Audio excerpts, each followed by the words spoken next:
Kung napapanood mo tong video na to, this video is for you. Okay, hindi ako nag-gatekeep sa channel ko. This is all about manifestation, law of attraction in Tagalog. So, kung di mo pa ka na-follow, follow nyo na ako dito. So, this video is all about you have to remember who you are. No, para ma-manifest mo yung reality na talagang pinapangarap mo. Not unlike doon sasabihin ng iba na you have to act, no? Kasi if you act, you acknowledge na hindi pa ikaw yun. So, you have to remember who you are.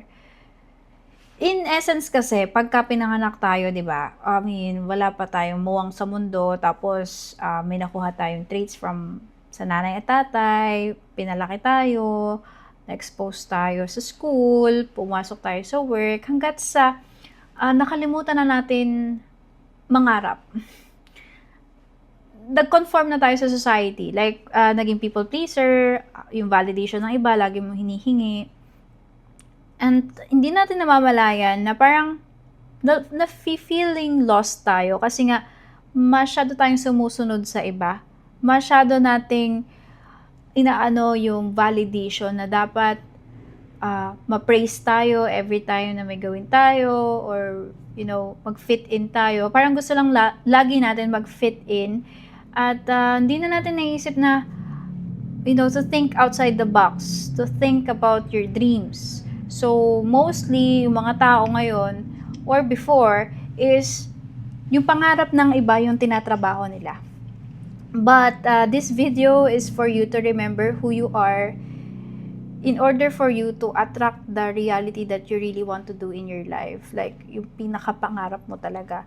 So, doon mag-work yung law of vibration. Kasi diba, there's so many universal laws at wala namang paanuhan dyan kung ano much better na universal laws. But for me, law of vibration is kailangan nating ma-maintain siya everyday, ma-apply everyday. Kasi you have to match the frequency of the present to the frequency of the future na gusto mo.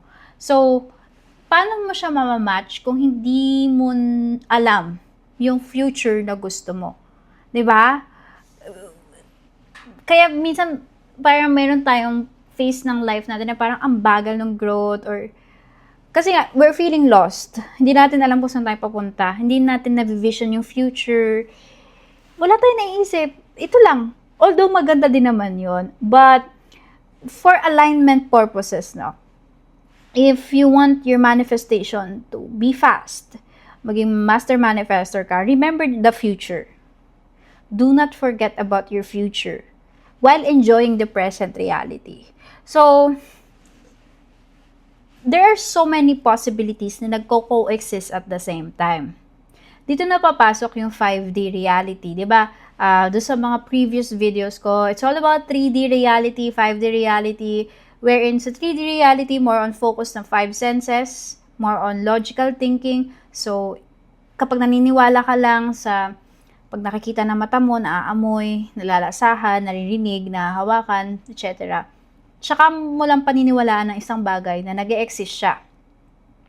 Pag hindi nag-conform doon, hindi nag-check doon sa lahat ng yon, hindi ka maniniwala. So, ibig sabihin, logical thinker ka. 3D reality, no? But, if you're living in 5D, you believe in miracles. You believe na everything is possible. You're using your sixth sense. Hindi ka nabase sa 5 senses lang. So, ba't kayo nasabi, it's so important ngayon para matupad yung gusto mo. Kailangan mo makita as if tapos na siya. As if it's done. Using your sixth sense in 5D reality. Even though hindi mo pa nagagamit ang 5 senses mo, hindi siya nagko-conform doon, hindi siya nag-check doon, but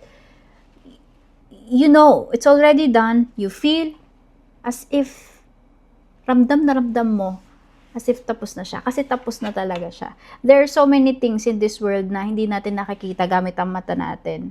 'Di ba, ang famous line is to see is to believe. But in spirituality, we say to believe is to see. So, you have to remember who you are. Kasi nga, pag na-conform tayo, pag sumunod tayo sa ibang tao, nagtrabaho tayo, ganyan, tumanda tayo, nakakalimutan na natin yung pangarap natin. We have to remember the future. But some people, they always remember the past and forget about the future. That's why the history repeats itself. Parang siyang nasa loophole. At kadalasan nga yun na nga, lahat ng tao is addicted to the past. Mahal na mahal nila yung nakaraan. Unconsciously, yun din na ma-manifest nila paulit-ulit sa future. Kaya di na nakakapagtaka na parang sa isa, may mga kakilala tayo na parang paulit-ulit yung nangyayari sa kanila. Kasi nga, they are addicted sa nakaraan nila. Nakalimutan na nila yung future. So you have to remember the future and you have to remember who you are in that time frame. So, sino ka nga ba after mong makuha lahat ng gusto mo? After mo ma-manifest lahat ng gusto mo, naging sino ka? That's the big question. You have to visualize yourself as if you're already successful, as if nakukuha mo na mabilis yung gusto mo. Kumbaga, anong identity yung navivision mo sa sarili mo na successful ka na? You have to think. Sa tingin mo ba, mahirap pa rin sa'yo ang lahat ng bagay? Sa tingin mo ba, mabagal pa rin yung facing ng life mo? Sa tingin mo ba, malas ka pa rin? Ano yung nakikita mo sa'yo sa future na nagbago? Once na nakuha mo yung mga pangarap mo, anong nangyari sa'yo? Umayos ba yung attitude mo? Diba? You have to think on those terms. Ayan yung hindi ina-apply ng iba sa manifestation. Basta-basta lang sila nagma-manifest, pero hindi naman nila binabago yung attitude nila sa buhay. It will not work. Kapag may pangit kang attitude and you're not for progress, it will not work. You cannot manifest for big things. Yes.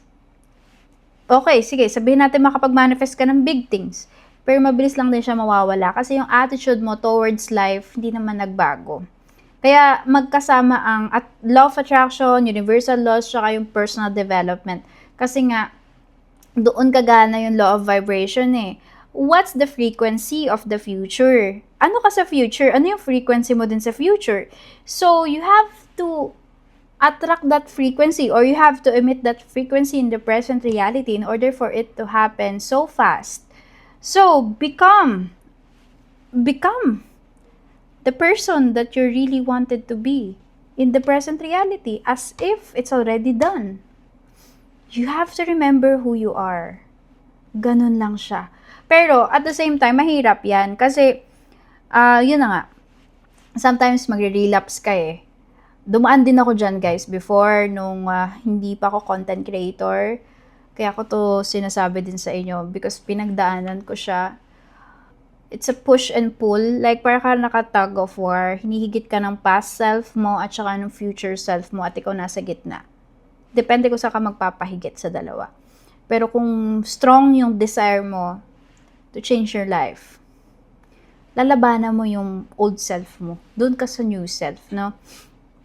And you just have to focus na isipin mo lagi, okay, may mga eksena na nangyayari, may mga issue, may mga sitwasyon. Paano kaya yung highest self ko mag-react?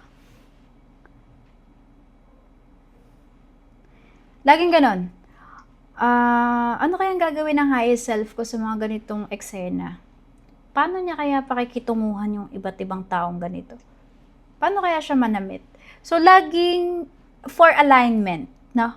So, para ma-attain mo at ma-maintain mo yung frequency ng future mo sa present reality, lagi mong isipin na ikaw na yung best version ng sarili mo. So, kailangan bawat kilos mo, bawat pananalita mo, choice of clothes, yung, work ethics mo, the way you speak, the way you choose everything, paglalakad mo, pananamit, lahat, alam mo yun, yung kilos, yung finesse, as if it's already done. You have that silent confidence na alam mong nag-e-exist na sa reality yung pangarap mo sa buhay. Hindi lang nakikita ng iba, pero it's already done.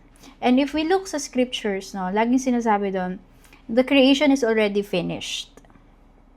It's done. So, that's why sinabi ko nung unang part, di ba? Na sa 5D reality, there are so many possibilities na nag-e-exist at the same time. So, ibig lang sabihin doon sa scriptures, if you read, it is done. The creation is done. Di ba, may chapter doon sa Bible ng story ng creation in 7 days. If I'm not mistaken, in 7 days ginawa yung earth, something ganyan, universe, whatsoever. Basta yun. So, in logical perspective, tapos na lahat. If iano mo sa spirituality, if i-connect natin sa manifestation mo, ibig sabihin, tapos na lahat. It is done. The creation is finished. So, lahat ng possibilities mo, yung possibilities mo na mahirap ka, yung possibilities mo na mayaman ka, yung possibilities mo na pinaglalaroan ka ng iba, niloloko ka ng iba, yung possibility na tinatrato ka ng tama, yung endless possibilities ng version mo, nag-e-exist na ngayon. The moment na nag-meet ang egg cell at sperm cell ng nanay tatay mo, nag-e-exist. Pero nung bata tayo, hindi tayo makapamili doon. Yung magulang natin minsan ang pumipili sa atin. Pero dadating ang enlightenment, dadating ang awakening at a certain age. At dito mo nako-questionin ang buhay. Akala ng iba, yung parang negative yon na feeling lost nila. Pero actually, ginigising lang tayo ni God, ni universe, kung anong tawag mo sa Kanya. Na ito pa rin ba yung gusto mong buhay? Kasi ito yung pinili ng parents natin para sa atin or ng mga nagpalaki sa atin. So, it's up to us if we will continue that kind of life. But kapag ka nga nagkaroon ng enlightenment, you have to remember who you are. Ito ba yung gusto ko talagang buhay? So, mapapakwestiyon ka na, mag-iisip-isip ka na. So, dun sa time frame na yon, you have the freedom. Kaya minsan, it's opportunity in disguise or blessing in disguise yung mag-back to zero ka, back to scratch. Kasi hinahayaan ka ni God na magpahinga, hinahayaan ka ni God na mag-isip sa future mo. Ano ba yung gusto mo sa future? So, use that moment. If nanonood ka ngayon at nag-back to scratch ka, use this time frame para planuhin yung mga susunod na mangyayari. Para maging mas detalyado ka, mas maging specific ka sa buhay na gusto mo in the future. So, let's say, back to zero, nakapamili ka na. Ayan. So, ang dami mong possibilities. Gusto mo ba yung possibilities na mayaman ka? Gusto mo ba yung possibility na successful? Healthy ka? You are loved? Nakukuha mo lahat ng gusto mo? Madali lang sa'yo lahat ng bagay. So, endless. Ikaw ang mamimili. Ikaw. Remember who you are. And then, after mo mamili, every single day, wala kang ipapaalam sa iba. Wala. Even your parents. Gulatin mo na lang silang lahat na nagbago ka na. Kasi magugulat yung mga yan sa resulta. So, basta in alignment ka doon sa pinakagusto mo sa buhay, yung manifestation mo. Lahat ng gagawin mo, alignment doon. Pagka hindi siya align, X, hindi mo gagawin. So, dapat may disiplina kang ganon. So, magugulat na lang yung family mo and everyone around you na, paano mo nagawa yon? So, mas maganda na wag mong sabihin pag nasa execution stage ka, saka mo lang sasabihin sa kanila kapag nangyari na. So, if napapanood mo tong video na to, remember who you are. Mamili ka sa lahat ng possibilities. Okay? Mamili ka. At may kakayahan kang pamili. May freedom kang mamili. I don't care kung mahirap ka before. I don't care kung lagi kang niloloko na mga naging jowa mo. I don't care kung sakitin ka, kung madami kang allergy. I don't care kung dati malas ka. I don't care. I don't care about your past and you should too. Wala ka na dapat pakialam doon. Ibaon na natin yung salimot. Hindi na ikaw yun. Yun yung dating ikaw. Kaya ngayon, may enlightenment, may awakening, may kakayahan kang pumili pag gusto mong identity. At i-grab mo yung opportunity na yun. Huwag kang makikinig sa sasabihin ng iba. Sasabihin nila, forever ka na ganyan. Hindi ka yayaman. Lolokohin ka lang. Mabubuntis ka na maaga. Makakabuntis ka. Habang buhay kayo maghihirap, huwag kang makikinig dun. Huwag kang makikinig. You have to emit the frequency of the future in the present. Regardless kung ano man sabihin nila, regardless of your past. Remember who you are. Huwag mo na balikan yung nakaraan. Nagbago ka na. Okay? At piliin mo yung identity na align sa manifestation mo. That's how law of vibration works, law of assumption, law of attraction works. Huwag mong isiping mahirap. Baguhin mo yung identity mo. Ikaw yung person na madali mo nakukuha ang lahat. Ikaw yung person na successful. Ikaw yung person na kahit anong career path na puntahan mo, magiging successful ka. Ikaw yung person na everything you touch turns into gold. Ikaw yung person na generous. Ikaw yung person na mabait, kind-hearted. Ikaw yung person na well-loved by many people. Ikaw yung person na tinatrato ng tama. Ikaw yung person na healthy, na fit. Ikaw yung person na nag-uumapaw yung blessings and abundance. Hindi mo kailangan problemahin. Yung pang araw-araw. Ikaw yung person na gusto mo mag-travel every day, every time, sometime, ganon. Random day, magagawa mo. Ikaw yung person na hawak mo yung oras mo. Ang dami mong pwedeng piliin.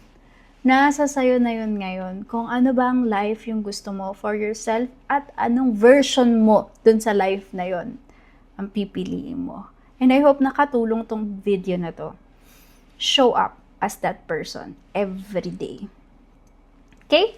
So anyway, magugulat ka na lang isang araw, nandiyan na yung future na pinapangarap mo. Hindi mo na mamamalayan yung panahon. Kasi time is just an illusion if we're talking about the universe. So anyway, thank you so much for watching. See you on the next one.